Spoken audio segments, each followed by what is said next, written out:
कर्ण का यह नियम था कि जिस समय मैं आराधना में, उस समय कोई प्राण भी मांगे तो मैं दे दूंगा, ना नहीं निकल सकता। जब भगवान सूर्य ने देखा कि इसका नियम पक्का है और कोई भी मांगेगा तो ये सब कुछ दे सकता है, तो स्वप्न में आके कहा कि बेटा, तुम मेरी आराधना कर रहे हो और मैं भी तुम्हारा पिता हूं, इसलिए तुम्हें संकेत कर रहा हूं कि एक समय ऐसा होगा, देवराज इंद्र ब्राह्मण के रूप में इसी उपासना के बीच में आएंगे और तुमसे कवच कुंडल मांगेंगे, तुम उन्हें मत देना।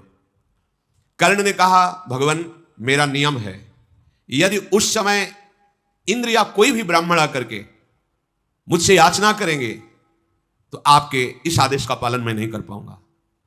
एक दिन ऐसा ही हुआ, आगे ये सर्व विजयी ना हो, इस भाव को लेकर देवराज इंद्र ब्राह्मण के वेश में आए। जब कर्ण हाथ उठा करके मंत्र जप कर रहे थे, तब उनसे कहा, मुझे भिक्षा दीजिए।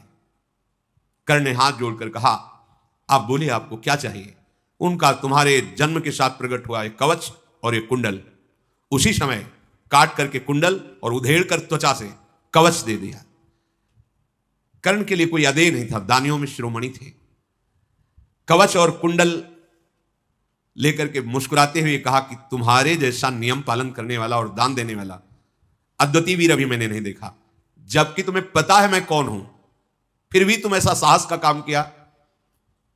मैं बहुत प्रसन्न हूं, तुम जो चाहो मुझसे मांग सकते हो। तो उन्होंने कहा, भगवान मुझे पता है आपके पास एक ऐसी शक्ति है, विश्व ब्रह्मांड में किसी के ऊपर चला दी जाए वो नष्ट ही हो जाएगा, मुझे वो शक्ति चाहिए, अमोघ वर्ची। देवता, असुर, मनुष्य, गंधर्व, नाग, राक्षस, कोई भी त्रिभुवन में जिसके ऊपर संधान कर दी जाए वो नष्ट ही हो जाएगा। देवराज इंद्र ने उनको अमोघ शक्ति प्रदान की। यह अमोघ कार्य करने के कारण इनका नाम कर्ण नाम हुआ, जो छेदन करके अपने कवच को और कुंडल को प्रदान किया। कुंती भोज की पुत्री विशाल नेत्र वाली कुंती जी जब यौवन अवस्था को, यह रहस्य किसी ने नहीं जाना, यह गुप्त रहा कि कुमार अवस्था में भगवान सूर्यदेव की कृपा से कर्ण का प्रादुर्भाव, यह अभी कोई नहीं जानता। कुंती जी जब युवा अवस्था को प्राप्त हुई, मनोहर रूप, तेजस्विनी, तो महाराज कन्या के पिता कुंती भोज ने बड़े बड़े राजाओं को बुलाया और स्वयंवर किया कि जिसे हमारी पुत्री कुंती स्वयं वरण करेगी, आप लोग विराजमान हुए, ये पसंद करेंगे। जब भीष्म जी को पता चला तो महाराज पांडु को भेजा, धृतराष्ट्र का ब्याह गांधारी से, महाराज पांडु को, भरतवंश शिरोमणि नृपश्रेष्ठ पांडु उस सभा में गए। सिंह के समान महान बलशाली तेजस्वी भगवान व्यासदेव जी के द्वारा प्रकट हुए हैं। उनको देखते ही कुंती जी के मन में आ गया, अब किसी राजकुमार को देखने की जरूरत ही नहीं है।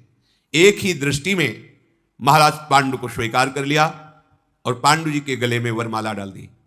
जब राजाओं ने देखा कि वरण तो पांडु का हो गया, तो सब अपने वाहनों द्वारा वापस हो गए। कुरुनंदन पांडु कुमारी कुंती से संयुक्त होकर सची के साथ जैसे देवराजेंद्र शोभा पाते, ऐसे शोभायमान हुए। कुंती भोज ने शास्त्रीय पद्धति से फिर पांडु का कुंती जी के साथ विवाह संस्कार किया। बहुत से धन और रत्नों को उन्हें दिया। पांडु को उनकी राजधानी हस्तिनापुर में सम्मान के साथ कुंती भोज ने कुंती के सहित बहुत धन ऐश्वर्य के साथ विदा किया। बड़े बड़े ब्राह्मण महर्षि आकर के पांडु को आशीर्वाद दिए। शांतनुनंदन भीष्म जी ने विचार किया, चक्रवर्ती राजा की एक और रानी होनी चाहिए।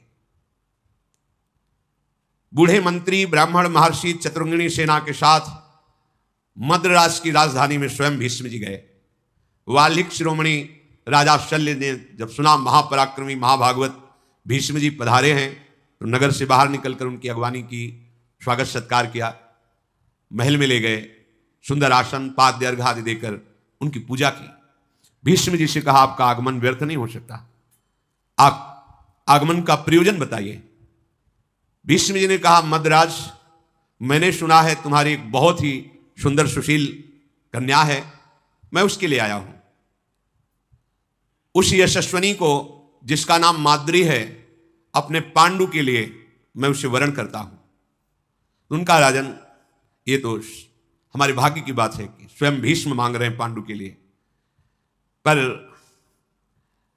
हमारे यहां एक नियम है, कुल परंपरा से चला रहा है कि हम कन्या उसी को देते हैं जो ऐश्वर्य हमें समर्पित करता है। ये परंपरा चली आ रही है, हमारा कुल धर्म है, और जो हमारे बुजुर्ग करते चले आ रहे हैं वही हमें प्रमाण मानना है। भीष्म जी ने कहा स्वेच्छा से हम दें या आप अंक बोलेंगे? उनका नहीं, कुछ भी, बस एक नियम है। भीष्म ने बहुत से रत्न आभूषण सब हाथी घोड़े बहुत से दिए।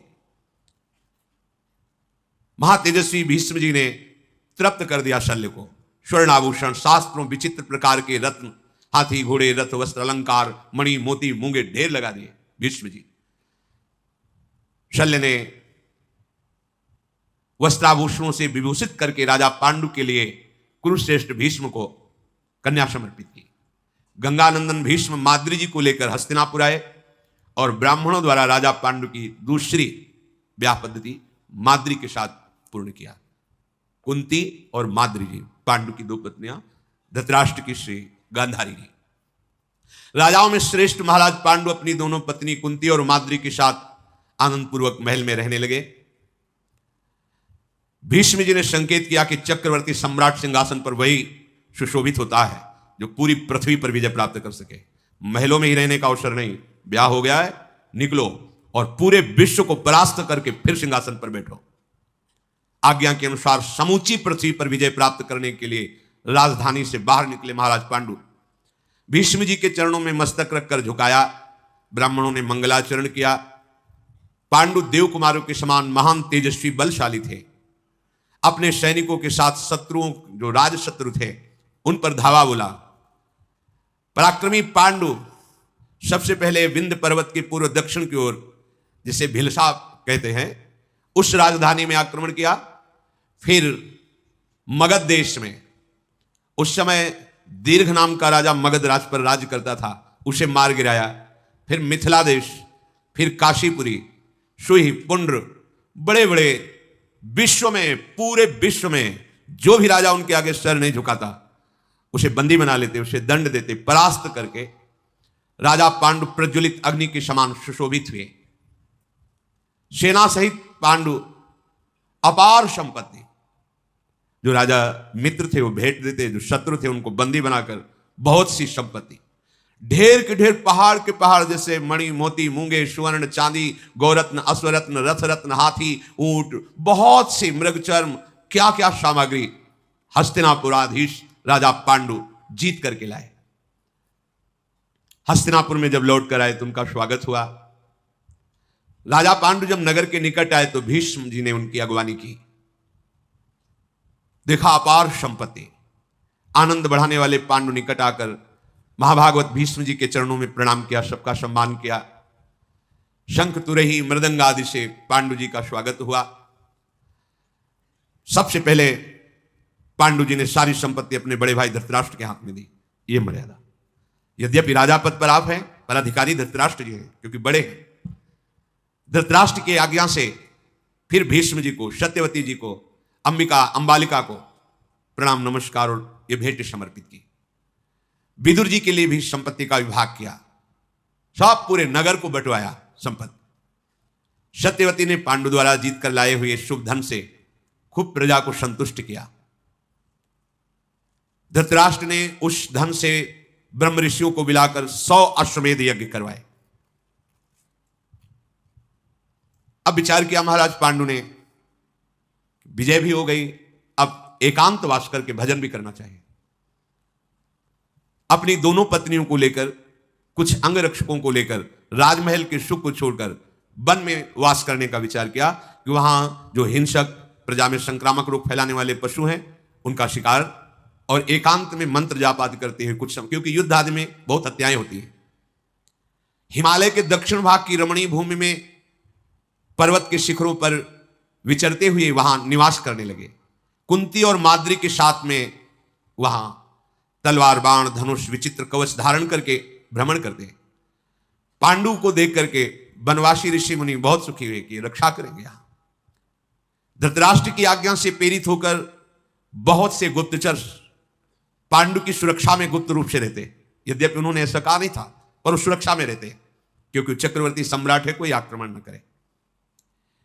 समय बड़ा विचित्र होता है, सब समय सुख जैसा ही नहीं रहता कि एक सुख का कार्य चल रहा है तो सुख ही बना रहेगा।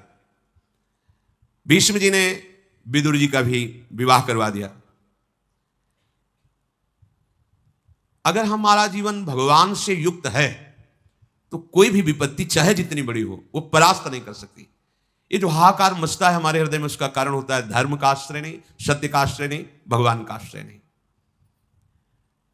इधर एक दिन भगवान व्यासदेव जी महल पधारे तो गांधारी जी ने भगवान व्यासदेव जी की सेवा की। व्यासदेव की ऐसी सेवा की व्यास भगवान बहुत प्रसन्न हुए। कहा तुम्हारी जो कोई मनपसंद वस्तु या जो भी चाहना हो। उन्होंने कहा कि मेरी यही चाह है कि महाबलवान मेरे 100 पुत्र हों।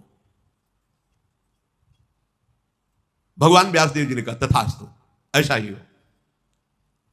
धृतराष्ट्र के द्वारा गांधारी ने गर्भ धारण किया, पर 2 वर्ष व्यतीत हो गए, ना गर्भ बढ़ा, बस एक मांस का पिंड जैसा, और ना गर्भ प्रसव हुआ। गांधारी जी को बड़ी चिंता हुई कि भगवान व्यासदेव जी के आशीर्वाद से गर्भ हुआ है। जब गांधारी जी को 1 वर्ष गर्भ धारण किया था उधर महाराज युधिष्ठिर का प्रादुर्भाव हुआ था। आगे प्रसंग में आएगा। युधिष्ठिर का प्रादुर्भाव गुप्तचरों ने जब बताया तो बहुत कष्ट हुआ गांधारी को, क्यों हमसे तो छोटे हैं, इतना तेजस्वी पुत्र 100 पुत्र होने थे हुआ। तो अपने पेट पर बहुत प्रहार किया। 2 वर्ष गर्भ धारण करने पर भी कोई हलचल नहीं, कोई कुछ नहीं। बड़ा उनको गुस्सा आया, प्रहार किया, मूर्छित हो गए। जब मूर्छा जगी तो देखा एक मांस का पिंड सामने प्रहार से।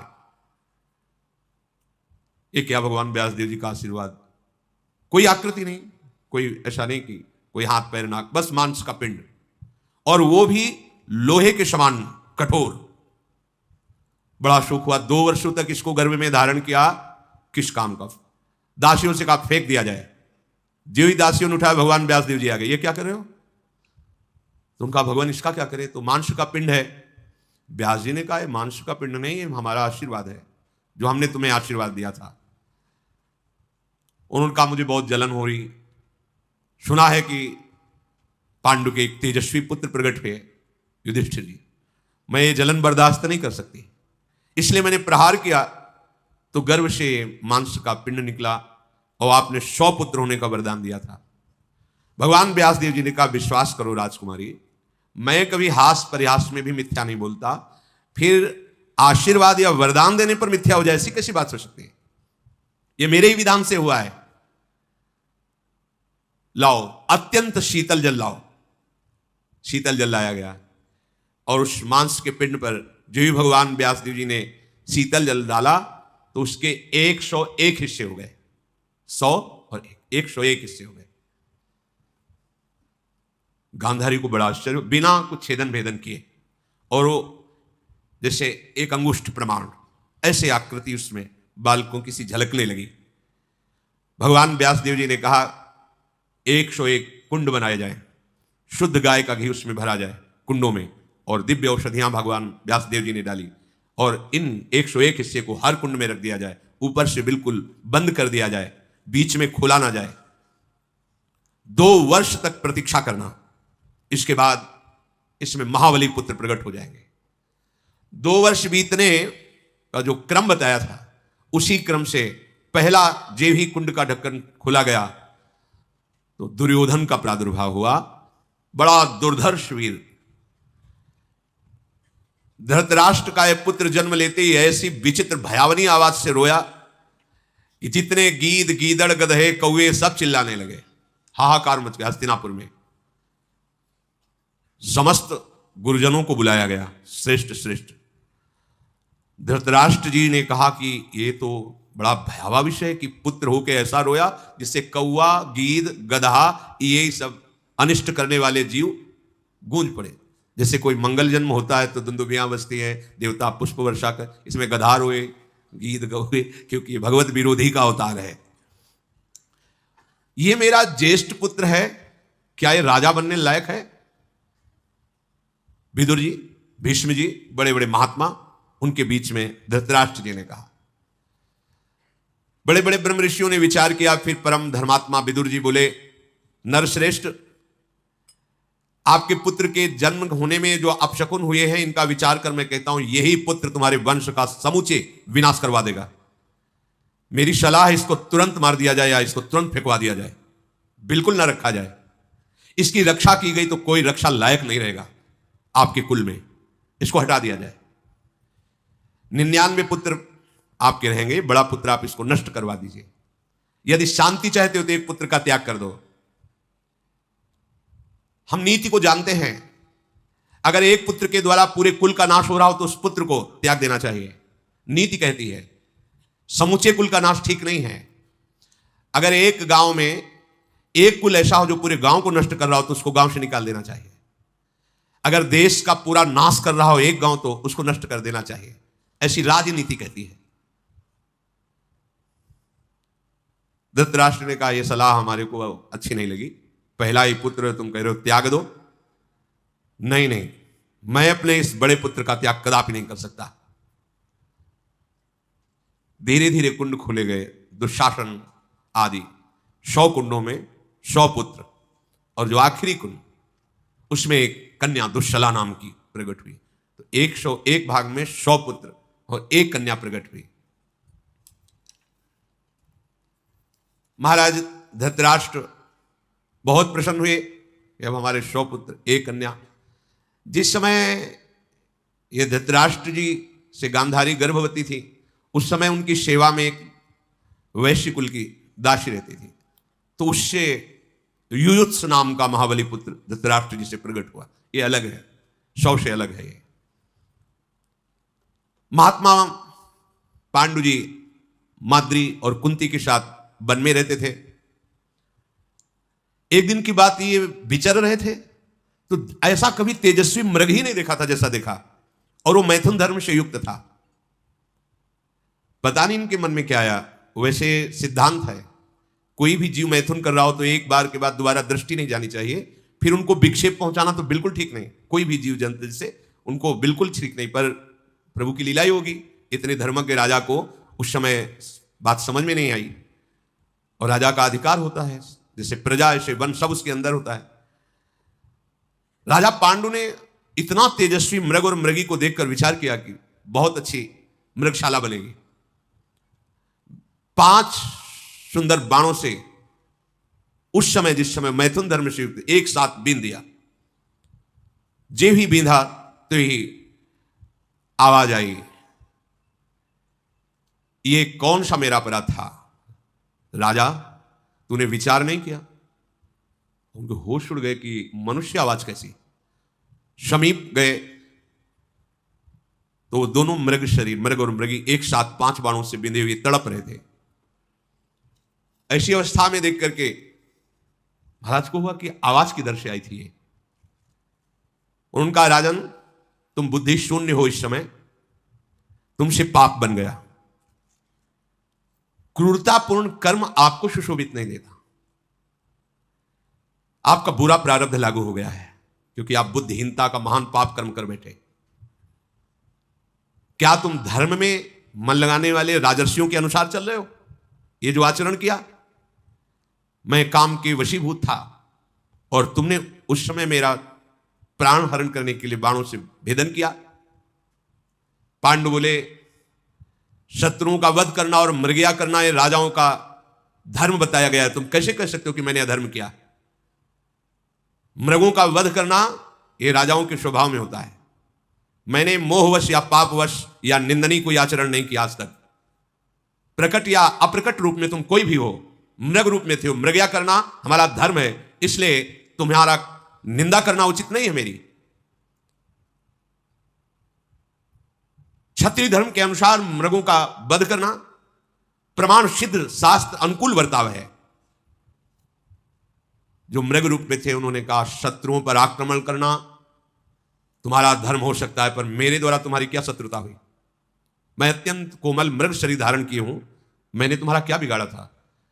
और यदि तुम ऐसा करते हो, कहते हो कि मृगया करना तुम्हारा धर्म है, तो कुछ क्षण रुक जाते और मैथुन धर्म से मैं निवृत्त हो जाता। उस समय तुम बाण संधान करते तो धर्मयुक्त था। यह कौन सा धर्म है? पांडु बोले, शिकार के समय नहीं देखा जाता है, कि वो किस स्थिति में है, इस स्थिति में आवे तब शिकार किया जाए।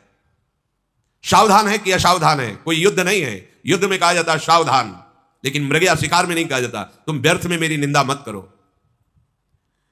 मृग से आ जाए, मैं अपने मारे जाने के कारण तुम्हारी निंदा नहीं कर रहा हूं। तुम मृगों को मारते हो, मुझे तो बस इतना कहना है कि तुम में तनिक भी दया नहीं। जब मैथुन धर्म से युक्त तो तुमने प्रतीक्षा भी नहीं की, उसी समय मुझे बेध दिया। यह कोई भी दयालु प्राणी नहीं कर सकता। जब कोई जीव मैथुन धर्म से युक्त हो तो विवेकशील पुरुष को चाहिए उससे दूरी हट जाए। धर्म ऐसा कहता है। मैं कोई मृग नहीं हूं, मेरा नाम किंदम ऋषि है और मैं इसी वन में अपनी पत्नी के साथ कठोर तपस्या से युक्त हूं। संतान की लालसा से कामरूपी पुरुषार्थ की प्राप्ति के लिए मेरी पत्नी ने मुझे प्रेरित किया। तो दिन में मैथुन करना पाप है, शास्त्र विरुद्ध है। गृहस्थ धर्म से युक्त होने पर भी दिन में मैथुन नहीं करना चाहिए। पर मेरी पत्नी की विशेष प्रेरणा के कारण फिर हम दोनों ने अपने तपोबल से मृग रूप धारण किया कि पशु के लिए कोई धर्म नहीं होता, पशु के लिए धर्म है, ऋषि के लिए धर्म, मनुष्य के लिए धर्म है। इसलिए मैंने पशु रूप धारण किया। मैं फल मूल का आहार करके निरंतर मंत्र में स्थिति प्राप्त किया हुआ मुनि हूं। शाम दम्स का पालन करने वाला हूं। केवल पत्नी की प्रेरणा से संतान उत्पत्ति के लिए मैंने ये पशु रूप धारण करके चेष्टा की और तुमने हत्या कर दी हमारी। इसलिए मैं शाप देता हूं। द्योर्न संस्कर्तार मवशम काम मोहितम जीवितांत करो भाव एवमेवागमिष्यति। जाओ, आज के बाद ये तुम कभी मैथुन धर्म करोगे उसी समय तुम्हारी मृत्यु हो जाएगी। तपस्या से संलग्न रहने वाले ऋषियों के वचन कभी मिथ्या नहीं होते। तुम ऐसे कामासक्त होगे कि मेरी बात भूल जाओगे और उसी क्षण तुम्हारी मृत्यु हो जाएगी। मृग रूपधारी मुनि दुख से पीड़ित होकर अपने प्राण छोड़ दिए। अब तो महाराज पांडु के हृदय में भारी जलन पैदा हुई। पांडु महाराज बहुत दुखित हुए। उनका ये क्या हो गया? मैंने तो मृग समझा था, ये तो ऋषि और पुत्र उत्पत्ति के संकल्प से युक्त, और इतना भयंकर शाप। अभी तो एक भी संतान नहीं हुई। अंतःकरण में इतनी ग्लानि प्रकट हुई उनके हृदय में। उनका मैं अब राजमार्ग पे नहीं चलूंगा, अब मोक्ष मार्ग पे चलूंगा। हर एक भोग का त्याग कर कठोर तपस्या के द्वारा अब उस मार्ग पे चलूंगा जिससे मोक्ष प्राप्त होता है। मैं अपने शरीर को निसंदेह कठोर तपस्या में संलग्न करके सुखा दूंगा। कभी भी स्त्री का स्पर्श नहीं करूंगा। वृक्ष से भिक्षा मांगकर जीऊंगा। मौन होकर संन्यास धर्म का या वानप्रस्थ आश्रम का पालन करूंगा। धिक्कार है हमारे जीवन पर, मैंने क्या कर दिया। मैं ऐसा धर्म ग्रहण करूंगा जिसमें प्रिय और अप्रिय दोनों समान होते हैं। यही है विरक्त का धर्म। उसका ना कोई प्रिय होता ना कोई अप्रिय होता है। मैं किसी के वियोग का कभी शोक नहीं करूंगा, किसी के संयोग से कभी हर्षित नहीं होऊंगा। यह है विरक्त धर्म। आए की हुज्जत नहीं, गए की तलाश नहीं। कोई हमारी निंदा करे स्तुति करे, दोनों में समान रहूंगा। ना किसी से आशीर्वाद दूंगा ना किसी को आशीर्वाद दूंगा। ना किसी से नमस्कार की इच्छा रखूंगा। सुख और दुख में समान भाव रहूंगा। कभी आज से किसी की हंसी नहीं उड़ाऊंगा। किसी को कठोर वचन नहीं बोलूंगा। किसी से क्रोध नहीं करूंगा और कभी किसी को दंड नहीं दूंगा। यह है वैराग्य मार्ग। मैं हर स्थिति में अपने हृदय को प्रसन्न रखूंगा। आज से मैं चराचर प्राणी को अभय प्रदान करता हूं। किसी को दंड नहीं, किसी को दुख नहीं, किसी को मारूंगा नहीं। यदि भिक्षा मिली तो ठीक, नहीं मिली तो कई कई दिन तक भूखा रहूंगा। कभी मैं भरपेट भोजन नहीं करूंगा और किसी दूसरे का आश्रय नहीं लूंगा, राजा या गृहस्थ आदि का। लोभवश किसी से मिलूंगा नहीं। अपनी जीविका का कोई साधन नहीं करूंगा। अगर एक आदमी हमारी बांह काटेगा और दूसरी बांह में चंदन लगाएगा तो मेरी तरफ से दोनों के लिए बराबर भाव रहेगा। जीने और मरने दोनों इच्छाओं का मैं त्याग करता हूं। बड़ा कठोर हृदय में नियम लेकर महाराज पांडु बहुत दुखित हो गए। कुंती और माद्री जी ने जब देखा,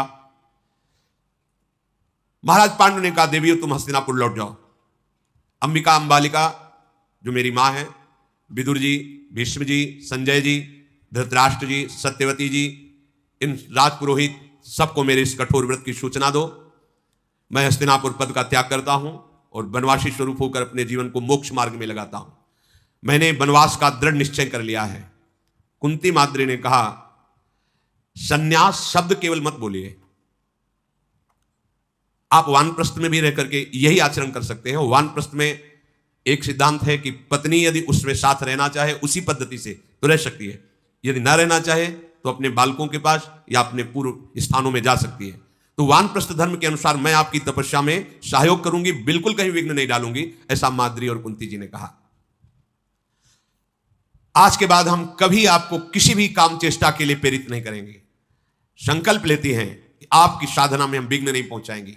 इंद्रियों को सदैव वश में रखकर भारी तपस्या करेंगे, पर हम दोनों का त्याग नहीं कर सकते, क्योंकि अगर त्याग किया तो हम अपने प्राणों का त्याग कर देंगे। पांडु जी ने कहा, यदि तुम दोनों का यही धर्मयुक्त निश्चय है तो चलो, मैं संन्यास न लेकर वानप्रस्थ आश्रम में रहूंगा। और हमारे पिता भगवान वेदव्यास जी ने जैसी वानप्रस्थ की जीवनचर्या कही वैसा ही जीऊंगा। आज से मैं भोगियों के सुख और आहार और विश्राम का त्याग करता हूं, जैसे गृहस्थ जन रहते हैं उस सुखों का त्याग कर, और वल्कल वस्त्र धारण कर लिया और मूल और फल का आहार करने लगे। दोनों समय स्नान करना, यह हर उपासक को करना ही चाहिए, दोनों समय स्नान करना चाहिए। और बैठ करके उस संध्या के समय आराध्य देव का चिंतन, जो अपनी संध्या आरती श्री जी का दुलार प्यार, मृगचर्म पे बैठना, जटाएं धारण कर लेना, शरीर अत्यंत दुर्लभ, गर्मी सर्दी आंधी वर्षा इसके वेग को सीधे सहना, ऐसे महाराज पांडु तपस्या में युक्त हो गए। महाराज पांडु फल मूल का आहार करते हुए नागशत नामक पर्वत पर गए, कुछ दिन वहां तपस्या की, फिर चैत्ररथ, कालकूट, फिर हिमालय को लांघकर गंधमादन पर्वत, इंद्रद्युम्न सरोवर, इसके बाद हंसकूट, फिर सत्संग पर्वत पर रहने लगे। वहां एक दिन देखा कि बहुत से महात्मा जो बड़े ही तेजोमय हैं वो जा रहे थे। तो प्रश्न किया कि महाराज मैं आपके साथ चल सकता हूं सत्संग पर्वत से? तो उनका, हम लोग सुमेर पर्वत की चोटी पर भगवान ब्रह्मा जी पधारे, उनके दर्शन करने जा, 4 लाख योजन जो। बोले हम भी चलेंगे। बोले वहां मनुष्य शरीर धारण करने वाला, हम सब दिव्य हैं, तुम्हारे को दर्शन देने के लिए प्रकट हुए, वस्तुतः तुम हमें देख नहीं सकते, हम वायु वेग से चलते हैं, वहां तुम्हारी गति नहीं है, वहां कोई शरीरधारी नहीं जा सकता, हम सब दिव्य महात्मा है। उनका, भगवान फिर हमारा जीना किस काम का, हमको तो ऐसा शाप मिल चुका है। तो उनका, नहीं नहीं, मैं तुम्हारे भाग्य को देख के कह रहा हूं, तुम्हारे जैसे पुत्र तो विश्व में किसी के नहीं होंगे। उनका, ऐसा कैसे हो सकता है, मुझे तो साफ है कि अगर मैं मैथुन धर्म से युक्त हुआ तो मृत्यु हो जाएगी। बोले नहीं, निश्चिंत रहो, एक नहीं 5 महारथी विश्व विजेता तुम्हारे पुत्र होंगे। और वो ऋषि अंतर्धान हो गए। महाराज पांडु ने विचार किया कि ऋषियों के वचन मिथ्या नहीं होते। कुंती जी से कहा कि ऐसा कैसे हो सकता है, ऋषि के वचन मिथ्या नहीं हो सकते और मैं संयोग कर नहीं सकता, और 5 महारथी पुत्र। एक उपाय मुझे सोचता है शास्त्रीय पद्धति से, तुम किसी ब्रह्म ऋषि का आवाहन करो और उससे संतान उत्पन्न करो, शास्त्र ऐसा आज्ञा करता है, जैसे सत्यवती जी ने भगवान व्यास जी से। तो उनका, भगवान यदि आप धैर्य रखकर मेरी बात सुने और समझें तो मैं आपसे प्रार्थना करूं। कुंती जी ने, हाँ बोलिए। जब मेरी कुमार अवस्था थी तब मुझे अतिथि सत्कार साधु सेवा में लगाया गया था। महान कठोर व्रतधारी उग्र स्वभाव वाले भगवान दुर्वासा जी को मैंने प्रसन्न कर लिया था, और मेरे संयम को देखकर, मेरी सेवा को देखकर भगवान दुर्वासा जी ने मुझे एक मंत्र दिया था प्रयोग विधि सहित। मैं जिस देवता को जब चाहूं जहां चाहूं वैसे बुला सकती हूं, तो मुझे किसी ब्रह्म ऋषि की आवश्यकता नहीं है। यदि आपका आदेश हो और आप प्रसन्न हो तो संतानोत्पत्ति के लिए जिस देवता को कहो मैं उसे बुला दूं। पांडु जी ने जब ये बात सुनी तो बहुत प्रसन्न हो गए। महाराज यशस्वी पांडु जी ने कहा, तभी ऋषियों ने ऐसा वरदान दिया था, अब मुझे समझ में आ गया, आज मैं धन्य हो गया। कुंती, मेरे वंश में तुम्हारा महान अनुग्रह है, तुम मेरे कुल को धारण करने वाली हो। मैं उन महर्षियों को नमस्कार करता हूं जिन्होंने मुझे सूचना देकर जीवन दान दिया कि तुम्हारे 5 पुत्र होंगे। देखो, धर्म है ऐसा, पर कभी कोई अंगुली ना उठा सके, इसलिए पहले सीधे धर्मराज का आह्वान करो, क्योंकि धर्म का पूर्ण ज्ञान धर्मराज जी को है। कभी कोई ऐसा ना कह सके कि अधर्म है, इसलिए पहले धर्मराज को बुलाओ, क्योंकि साक्षात धर्म है। धर्म से प्रथम पुत्र उत्पन्न होने वाला धर्मात्मा कहा जाएगा। धर्म के द्वारा जो पुत्र होगा वो धर्म की स्थापना करेगा। इसलिए आप धर्म देवता का आवाहन कीजिए।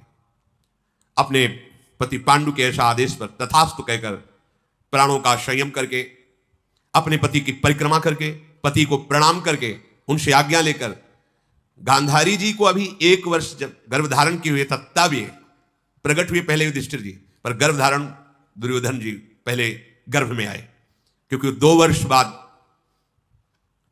कुंती जी ने धर्म देवता का जे ही आवाहन किया, तत्काल उसी क्षण भगवान धर्म उपस्थित हुए, मानो कई सूर्य एक साथ प्रकट हो गए हों। कुंती देवी ध्यानस्थ थी धर्म देवता के विषय में। वो हंसकर बोले, कुंती क्या तुम्हें चाहिए, क्यों मेरा आह्वान किया? तब कुंती जी ने आंख खोल के देखा, प्रणाम किया और कहा, भगवान मुझे पुत्र की प्राप्ति चाहिए। योग मूर्ति भगवान धर्म ने कुंती जी को एक पुत्र प्रदान किया। जब चंद्रमा ज्येष्ठा नक्षत्र पर थे, सूर्य तुला राशि में थे, शुक्ल पक्ष की पूर्ण पंचमी तिथि थी, अभिजीत नामक 8वां मुहूर्त, उस समय उत्तम पुत्र का प्रादुर्भाव हुआ। जन्म लेते ही आकाशवाणी हुई, ये महान श्रेष्ठ साक्षात धर्म है, धर्मात्माओं में अग्रगण्य है, और ये पराक्रमी उदार दूसरे का हित करने वाला अजात शत्रु सत्यवादी महात्मा, ये धर्मराज युधिष्ठिर के नाम से प्रसिद्ध होगा। महाराज युधिष्ठिर का प्रादुर्भाव धर्म देवता से हुआ।